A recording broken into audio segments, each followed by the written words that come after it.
اچھا یہ بھی تھوڑی مسکنسیپشن اپنی کلیئر کر لیں. اکثر لوگ جو ہے نا ہمیں بھی تانا دے رہے ہوتے ہیں کہ جی انجینئر صاحب حسین کی باتیں کرتے ہیں اور پھر ہمیں امریکہ سے ڈراتے ہیں. ایسا نہیں بھائی, حسین ابن علی نے اس طرح جان نہیں دی ہے, آپ کو غلط بتایا گیا. تھوڑا سا آپ خود بھی غور کریں گے آپ کو پتہ چل جائے گا. حسین ابن علی کربلا میں جنگ لڑنے نہیں گئے تھے, میدان جنگ میں بیوی بچے نہیں ساتھ جاتے. آل رسول کیا شریعت کی خلاف ورزی کر سکتے تھے؟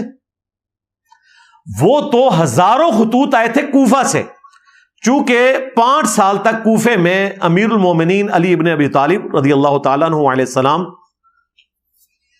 خلیفہ راشد کے طور پر رہے. لوگ ان سے عشق کرتے تھے,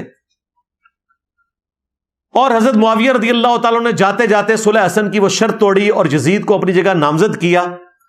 تو کوفیوں نے خطوط لکھے حسین ابن علی کو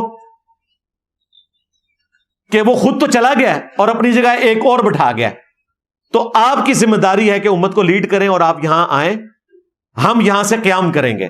حسین ابن علی بیوی بچوں کے ساتھ کوفے شفٹ ہو رہے تھے, وہاں سے اپنی پولیٹیکل سٹرگل کو انہوں نے لانچ کرنا تھا. جنگ پتہ نہیں کب ہونی تھی, وہ راستے میں روک لیے گئے اور ان کے اوپر جنگ مسلط کر دی. اس وجہ سے یہ سارا معاملہ ہوا. وہ جنگ لڑنے تو گئے نہیں تھے, انہوں نے اپنی سٹرگل کو لانچ کرنا تھا, فورس کو اکٹھا کر کے. جس طرح بعد میں مختار صفی نے بھی دیکھے نا, فورس اکٹھی کی اور ایک وقت کا انتظار کیا اور قاتلین حسین سے بدلہ لیا.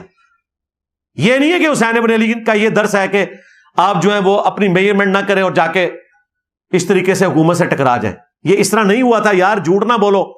ایٹ لیسٹ شیعہ علی کو تو یہ بات پتا ہے نا, سنی تو ہے ہی اس معاملے میں نابلد ہیں. اس طرح غلط پکچر نہ پیش کریں آپ.